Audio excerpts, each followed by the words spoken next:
People's power na mga kabayan. People's power na.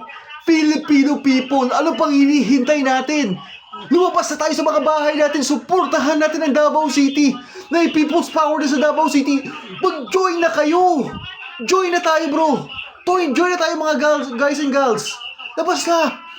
At yun ang pagkakataon natin. Bawiin natin ang demokrasya laban mismo sa isang diktador na government na to. Gagawin po natin, taong bayan, Mindanaoan, magkaisa po tayo. Luzon, Visayas at Mindanao, magkakaisa po tayo. Bagamat tayo ay may distansya ng katubigan at mga malalawak na lugar ang hindi na pagdudugtong sa ating bayan, hindi tayo papayag na ganituhin po tayo. Lumabas tayo ngayon, lahat po tayo, at binabalasubas na, tinatarantado at ginagahasa ang karapatan ng mamamayan. Ina, Brenda, Brother Jade, mga kababayan, ito po ay illegal na.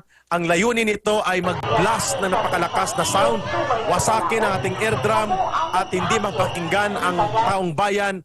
Ito po ay isang kriminal na gawain ng mga pulis. Kita mo, ang mga pulis na ito ay pinapasahod ng mamamayan, pero ang kanilang ginagawa ay nakahanda na manakit at sumalakay sa mga mamamayan. Wala na silang kahihiyan at takot na dumahas at gumamit ng karapatan na labagin nila. Oo, malinaw ito ka, Eric, ha? Lihitin mo naman yung panawagan ng mga kababayan natin dyan. Isang mensahe lang, umalis na yung mga pulis dyan sa loob ng KOJC compound sa panguna nitong si Torre. Dahil wala na, hindi na saklaw. Higit halos 2 araw na sila o halos mataas na, mahaba na yung oras na pag-stay nila o pananatili dyan mismo sa loob ng KOJC religious compound. Banal na lugar po yan nitong mga pulis. Wala pong hindi po nire-respeto nitong mga nasa otoridad, mga armadong otoridad.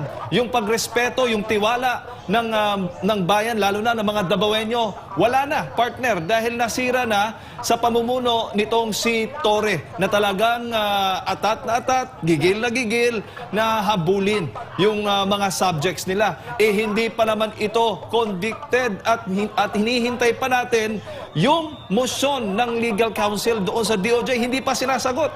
May karapatan yung akusado na hintayin po yung desisyon ng korte o DOJ.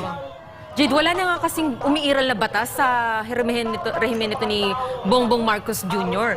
At kung makikita natin, no, simula't simula pa, hindi naman talaga nila pinakinggan at hindi nila iginalang ang karapatang pantao ni Pastor. At talaga sila nagbingi-bingihan, pinili na nila yan dahil merong malaking nagkukumpas sa kanila. At totoo at tama ang naging pahayag dati ni Pastor Apollo na ang US ang nasa likod nito at talagang ginagawa niyang alila, tuta, itong si Marcos Jr. Exactly. Kaya ganun na lang katatapang itong mga pulis kasi hindi naman nila kayang gawin yan. Kahit may mga talagang terorista, talagang ganyan. Pero si Pastor, na kilalang nakakalyado ni dating Pangulong Rodrigo Duterte at ng mismong KOJC compound natin na sinasabing ang gustong kubkubin, gustong kunin ng mga Amerikano para magawin nila itong drone center at kung ano-ano pa para lang mapatahimik, no, si Pastor at ang lahat po ng taga-kingdom at lahat po na naninindigan, no, sa mga Pilipino. Yan po ang layunin nila at ngayon nagmamanifest talaga na yung sinasabing $2 million na bounty na natanggap